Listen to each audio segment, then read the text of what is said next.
We might not all agree on everything, but we've come here today for consensus. This is Data Skeptic Consensus, the first episode in our new series.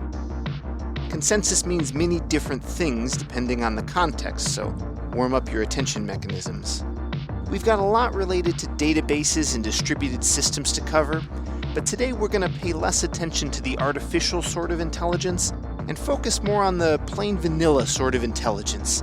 I speak with Sami Yousif about the degree to which the human mind is influenced by false consensus, specifically how the perception of consensus can sway public opinion.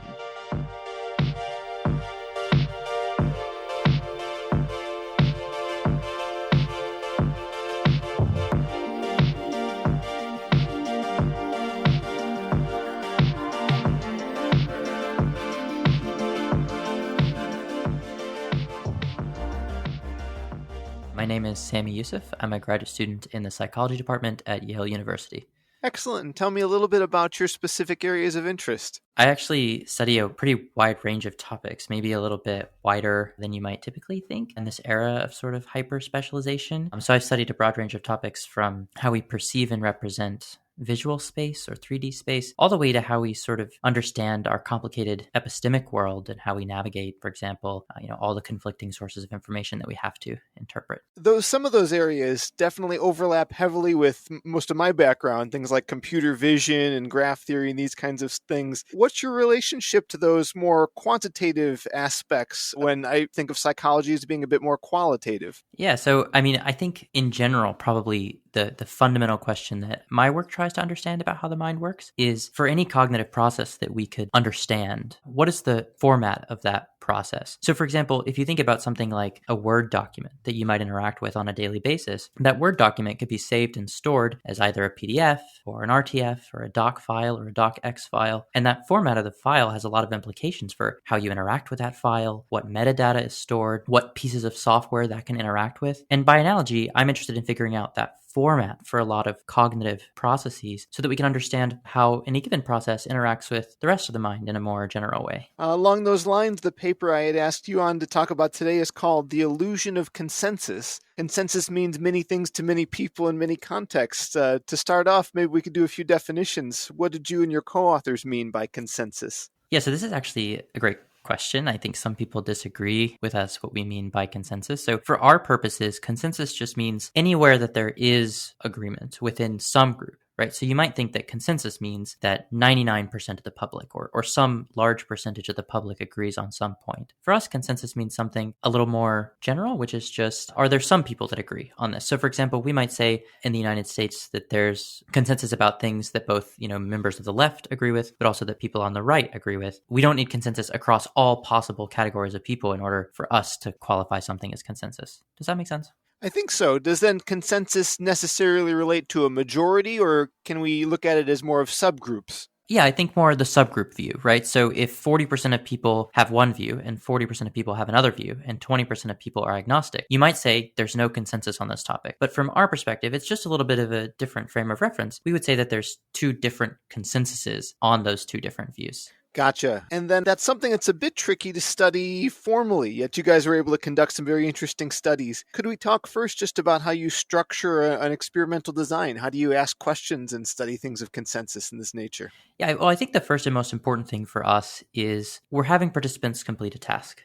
But it's really important to us that people don't think that they're completing a task, but that they're engaging with something that feels very natural to them. So for our purposes, in our studies, we're having participants read through a series of fake news articles. Fake news here not meaning fake news in the formal sense, but just news articles that we've manufactured. But we go to great lengths to create scenarios and vignettes for our participants that are really realistic. So in some of the studies that we conduct, we have people reading articles about the state of the Japanese economy. This is something that we don't expect that people will know a lot about, but it's something where we can do our own research to provide a lot of detail so that it's relatively accurate. Even someone with a moderate amount of expertise would look at it and say, we probably got some details wrong. It's not a perfect picture, but it seems realistic and interpretable. So all we're trying to do is just mimic the news, but about things that people don't have any strong prior beliefs about or lots of knowledge about, so that we can see how they're engaging with knowledge in a context where they're not going to be biased in some way. Gotcha. I have to confess I'm a bit ignorant of the Japanese economy. I know that the Nikkei is a thing, but that makes me sound much more informed than I truly am. I would guess most other Americans and survey participants are similar. If you said, oh, the economy is going up or going down right now, I have no prior to really comment on that. Are you able to measure something about that? Do you know who your participants are going in terms of how informed they might be? Well, in general, we can have a lot of measures about our participants demographically or their knowledge bases. For an experiment like this, the answer is that no one really knows much at all about the Japanese economy. So we can collect that information, and for some experiments, it's more important than others. But in this particular study, I think it's safe to say that maybe one or two of the hundreds of people that we studied would have known anything about the material they were being studied on. So could you describe the experience a participant in the study had? Yeah, so it's really simple. It's much like browsing the internet on a daily basis. We tell them, you're going to be in a study, but really it's very simple. We're just going to have you read some articles and tell us what you think about those articles. So they would just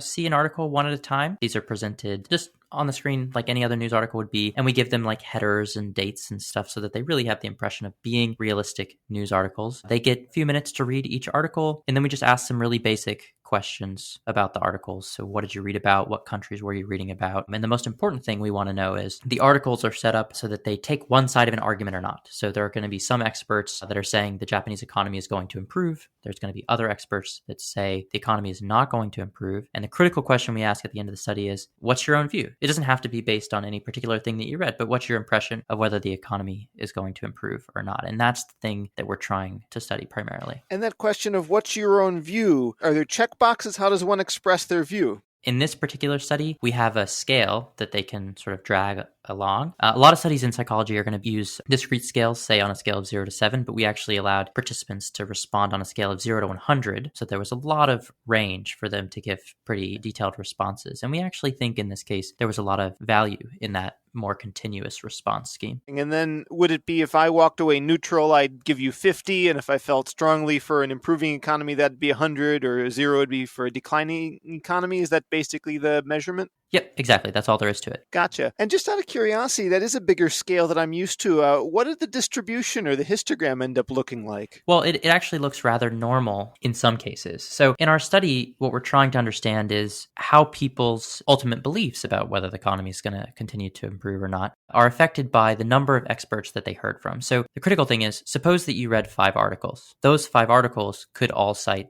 the same expert, or they could cite only 2 experts, or they could cite 5 different experts, right? So if you read 4 articles that say the economy is going to improve, and they're all citing 4 different experts, do you believe that more than if you read 4 articles, all of which contain the same information, but cite only a single expert? The short answer is that the distributions differ depending on what information people saw. In some cases, the distributions are more bimodal. So there's 2 different groups of subjects which take different extreme views. But for the most part, people's views are normally distributed, but over a pretty wide range at the scale. In other words, they're not shy about, saying 72 or 65. It's not as if they're all 100 or all 0. In fact, very few subjects will respond in the extremes like that. Yeah, that's what I was initially curious about, if the respondent would be as articulate as you've given them degrees of freedom to be. Yeah, we think that they are. I mean, there's no way to know for sure whether they're responding meaningfully in that range. But if you look at the participants' data on the whole, on the aggregate, it certainly seems like there's degrees of certainty, more so than you would see in a discrete Likert scale sort of format. So then, of course, you can alter the stimuli between your test and control group and see how that adjusts. Tell me a little bit about the 2 groups, or maybe there were N groups.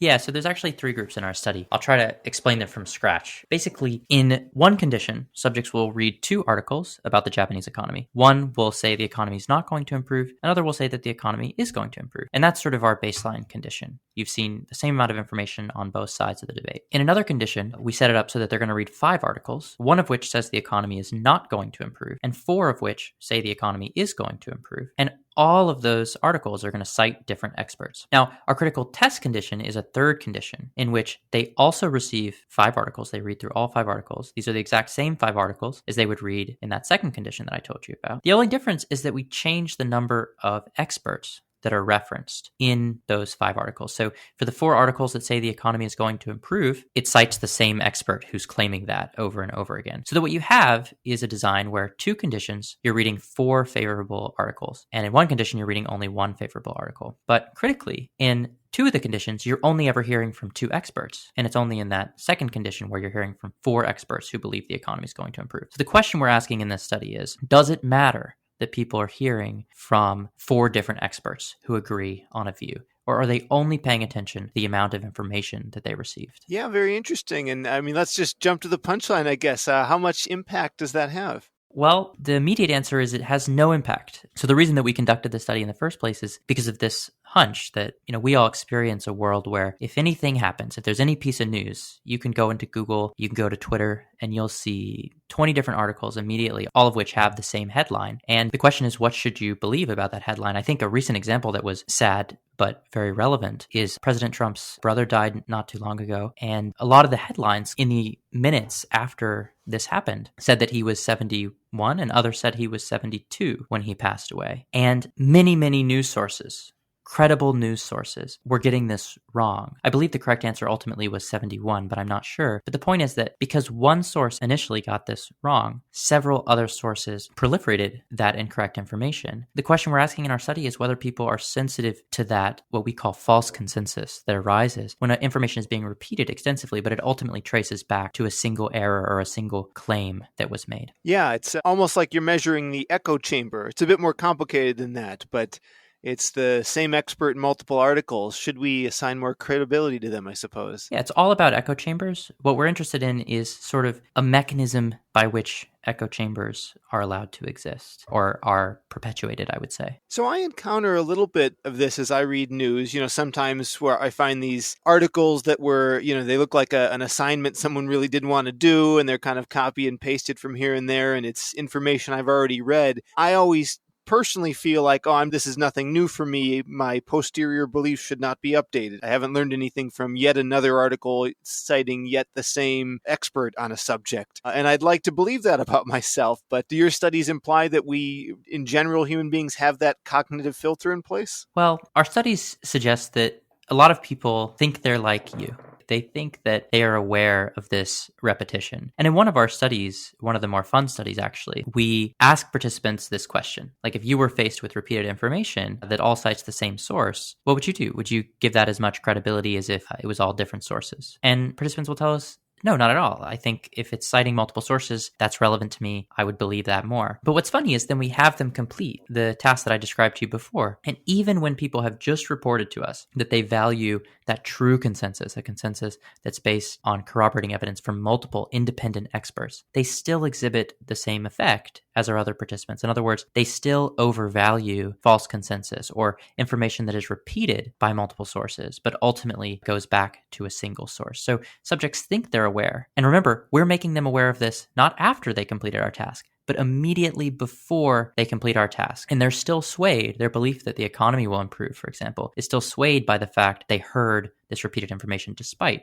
what they explicitly believe. Very interesting. Maybe I'm being hasty with this, but would you label that as people being irrational? That's a great question. I think that's really the most important question that our work can address. And our answer is no, or at least we're agnostic on the point of whether we should call this rational or irrational. The one thing that I'll say is that there are a lot of cases in psychology where there's a similar theme to this. People are very much persuaded by the sociological information rather than the information itself. Classic work going back 60, 70 years now talks about how, we're really wired to conform in different ways. But there's one experiment that we have in our paper that, from our view, suggests that people are definitely not being irrational, or at least not irrational in the strongest sense. So that experiment's a little bit different from the rest. So as I was telling you before, we create these scenarios about things that people don't really know anything about. But there are also things that are complex. Whether the Japanese economy is going to improve or not improve, it's not something that you can objectively know and make a prediction about in that way, but it's something that having a lot of expertise is going to help you to understand, even if it is complex. So one of the studies that we do in the paper is the exact same design I told you before, except instead of learning about an issue that's complicated and perhaps subjective to some degree, people learn about an event that either happened or it did not. So the event that we chose, it's a little bit silly, but we had people read articles about a bear sighting that happened at a local high school, let's say, and there was debate about whether in fact there was a bear. And in those cases, when you find that the same articles are saying, oh, it's just this one student who said there was a bear, people don't take that as seriously. So they understand that for something that can be perceived directly, more people seeing it is better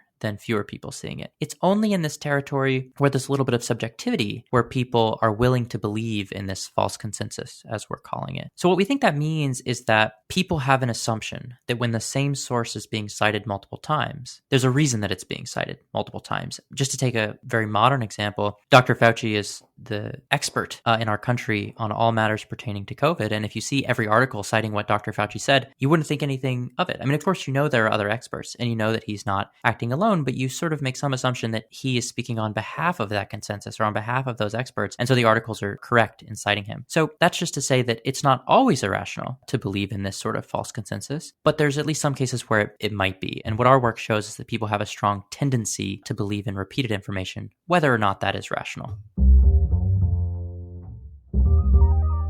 Thanks to our sponsor, Brilliant.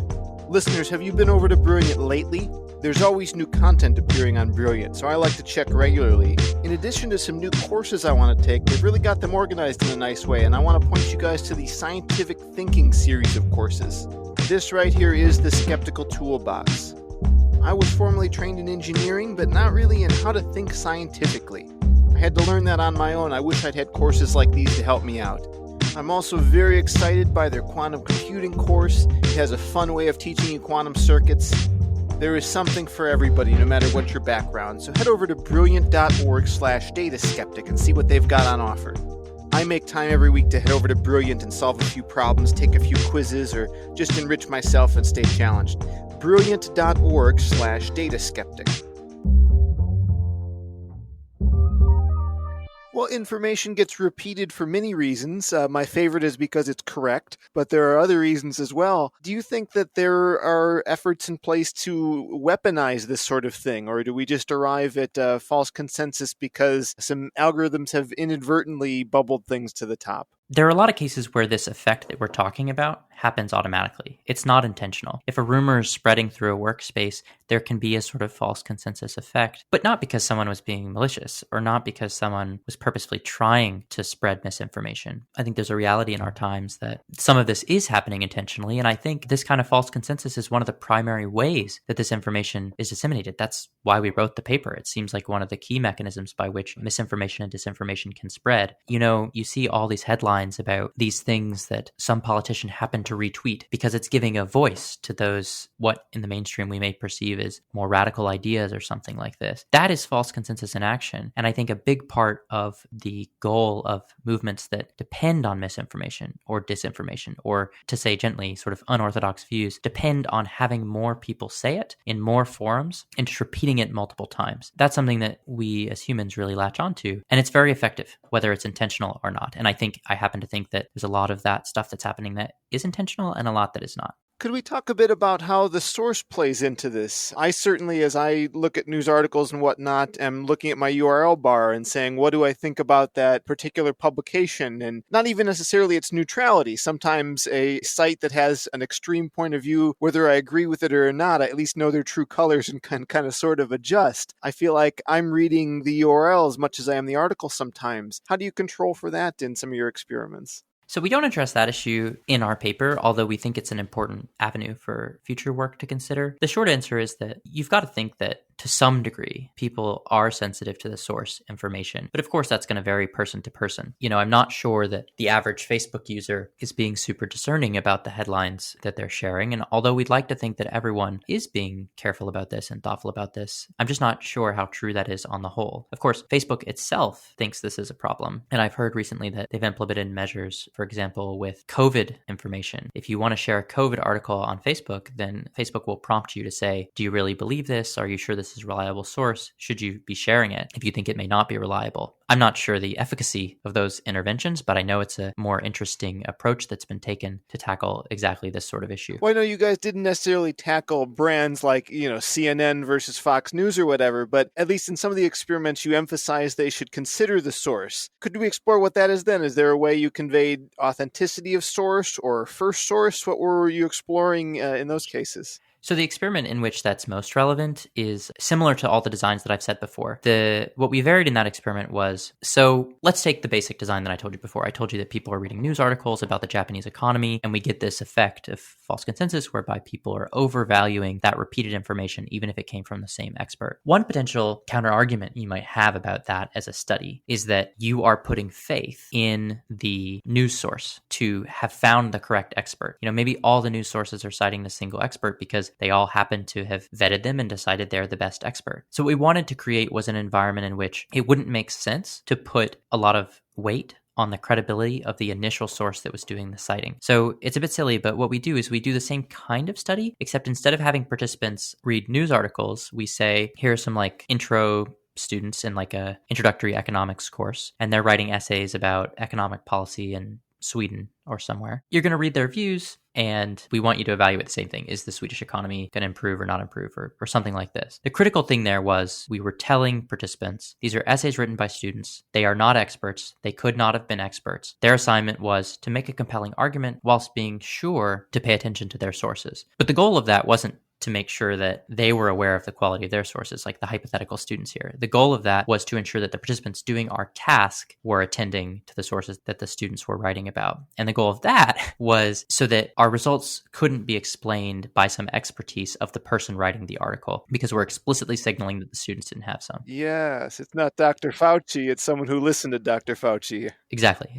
Very interesting. Well, tell me more about the impact of that control. Well, the goal there, we find exactly the same kind of results. It doesn't matter whether it's students writing the essay or it's formal articles. People, once again, overweight information that's repeated. The way that we interpret that is that people are not putting all their faith in the news sources. They're taking it just as seriously, even when it's just, in this case, like a student in an introductory economics course writing a paper. I'm curious if you think that some of the false consensus aspects could explain the perpetuation of fringe ideas, perhaps. The way this concept that vaccines cause autism, which has been scientifically debunked on so many levels, came from one person and a perpetuation there. I know that's a complicated issue with a lot of baggage attached to it, but maybe do we live in a world where there are kooky ideas appearing all the time that die out, but just statistically, some will have to catch fire from time to time. And if a cohort of people are getting a perception of consensus, could that be part of explaining why sometimes people believe weird things? We think that's right. So first of all, there's a lot of factors that are going to go into what crazy ideas catch on and what ideas don't catch on. But I think, just to tell a story really quick, when we had this idea for this project, this was around, I think, the 2016 election. We were interested in all of the complicated factors that were going into the misinformation and disinformation that was spreading at that time. And remember, at that time, it wasn't so much of a cultural phenomenon. The idea of fake news was only then being popularized by Donald Trump. So we had this idea. We felt that we were interested in how people were tracking information about their sources. We were interested in whether people would exhibit this kind of false consensus effect that we're describing. But it was only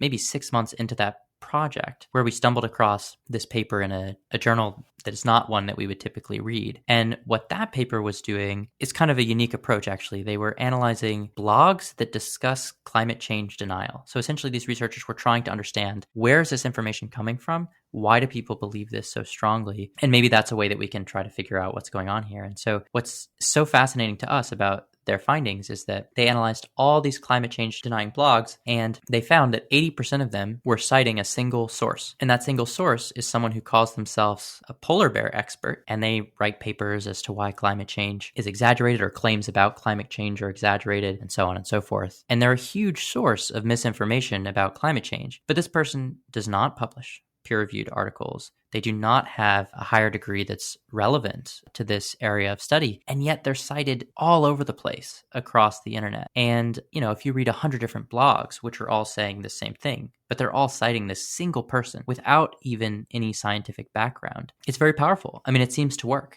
Maybe this one expert is not the reason that climate change denial is so prevalent. I think there's a lot of motivated reasons why people aren't into the idea of climate change. For example, there's some short-term economic incentives, perhaps, to not be interested in investing in climate change. But I do think that this was, for us, a key moment, because we knew what our study was going to be. We knew what it was going to say in general, but we wanted some concrete real-world example that was relatable to people, that could really demonstrate the impact of the work that we were doing. And we thought that was a perfect example. It's a timely example. It's a consequential example, of course. And then now we had some data to show that this was actually happening in real time. This false consensus that we were talking about was manifesting online in a very real way. Consensus is something that, as we covered at the beginning, it's good if we can have it. If there's some big issue I need to know about, being able to access a few experts and learn from them can save me a huge amount of time researching something. To try and stay apolitical, let's say the topic of, should there be tariffs on platinum coming out of Chile for some reason? It would take me weeks to form an opinion about this because I don't have the relevant background to know. So maybe I turn to, friends, family, community leaders, political leaders, and I'll hear a consensus and I'll go with it. And I think there's positive tribal aspects to that system, yet some dangerous ones that we've kind of highlighted a bit in our discussion today. With that in mind, do you have any personal thoughts on, maybe rules of thumb or heuristics you use when encountering news and deciding, hey, should I look into this more? Might I be susceptible to some false consensus? I guess how we approach being a more well-informed people. It's a great question. I'm afraid I'm not sure that I'm going to have any special recommendations or any that are especially insightful. But what I will say is that, of course, consensus is super valuable.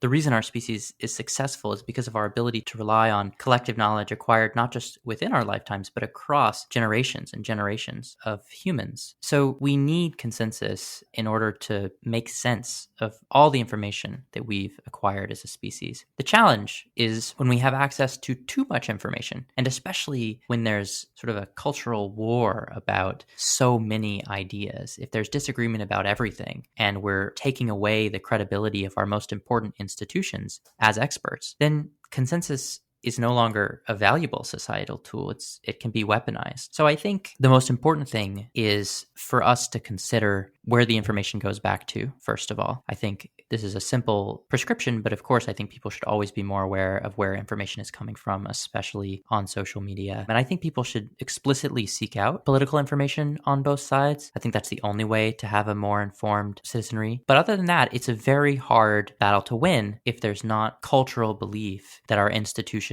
are providing accurate information and that we should trust those institutions. At the beginning of the pandemic, there was some debate about whether wearing masks was actually a good thing to do. And that moment of doubt, I think, has shaken the public's faith, all public health experts, on all other matters. And then anything can be a consensus because there's always going to be voices on both sides. So I think it's really up to our institutions to take seriously the responsibility that they have when they're conveying information, knowing that it's going to be repeated to a wide audience. And it's up to us to do as best we can to seek out different sources of information from a diverse set of sources as much as possible. Yeah, I think that's a great note to an institution to be accurate, clear, and precise in what you communicate. That could go a long way in removing some of these confusions that exist. Along similar lines, I'd love to get your thought on the role that some of the social platforms and just technology in general should play. One could say that there's a bird within the full stack, that the search engines and the social platforms and maybe the browser should be doing more to filter or flag or whatever. I'm not sure where I stand on that. Do you have any thoughts?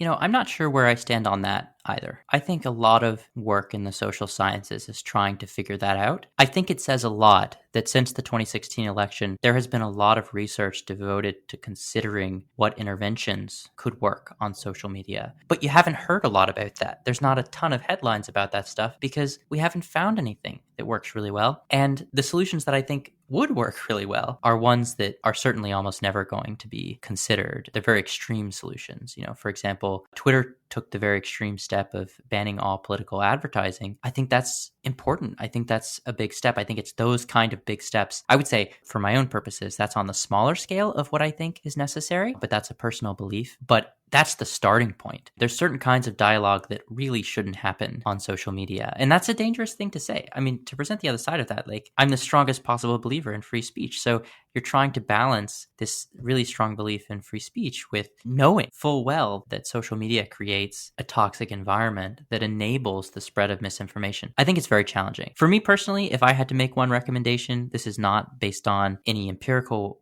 work that I'm familiar with. But one thing I've always been curious about, one thing that I'd like to study is, on social media, you can do a couple things with a post. You can like it or you can ignore it. And one of the things that's missing from social media, I think, is the negative feedback that you get, even not explicitly, when you say something that's rather extreme. So imagine that you're in a room with 20 people. Well, that's hard to do these days, but if you can't imagine being in a room with 20 people and you're just talking and someone raises a really extreme political opinion, you might think that even if no one directly challenges that person, there's a lot of just like blank faces or something like that. So on social media, you don't get any of those blank faces. You don't see how many people scrolled past your post or something like this. You will see when someone disagrees with you vehemently. So you see the divisive arguments that are occurring all the time, but you don't see the unenthused faces, the people that kind of look the other way, or the people that roll their eyes. And I always ask myself how social media could capture that so that people are aware of when they're saying something that's rubbing a lot of people the wrong way, but it doesn't quite meet the threshold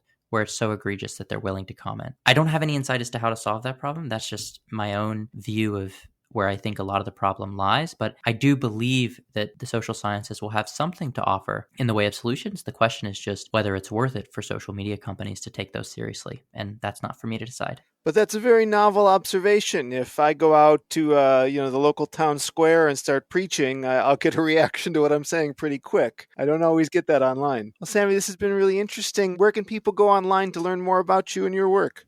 So people can check out some of my work on my website at samiyousif.org. I'm also on Twitter. I think my handle is Sami_R_Yousif. That's SAMI_R_Yousif, YOUSIF. Excellent. Well, I'll have links to both of those in the show notes. Sami, thanks again for coming on and sharing your work with everybody. Thanks so much. This was great. Hey, all of you machine learning practitioners, data scientists, ML engineers, I'm helping get the word out about an academic research project that needs your help. If you'd be willing to participate, well, let's just talk to one of the co-authors to get all the details. Here's Dan. I'm a PhD student at New York University, and I'm working with Enrico Bertini and Jessica Holman. We are interested in improving the interface between data scientists and domain experts. So in particular, we're interested in machine learning model developers or data scientists who build machine learning models to support decision-making for domain experts. For example, like right now, based on the results that we've got, we see that a lot of it seems to be just kind of like verbal communication or just like over email or like note-taking, but there still seems to be like no well-defined process that makes it easy for both ends. So right now we have a survey where we are trying to hear from data scientists so that they can explain their process for how they communicate with domain experts. And we're offering a $50 Amazon gift card for every 20 responders we get. And we would love for anyone who's a data scientist who works with domain experts and who builds models for domain experts to respond to the survey and let us know what your current process is and how it can be improved. So Daniel, where can people go if they want to participate and become one of your respondents? You can go to bit.ly/2 capital Z, capital R, capital Z, lowercase g, capital T, capital G.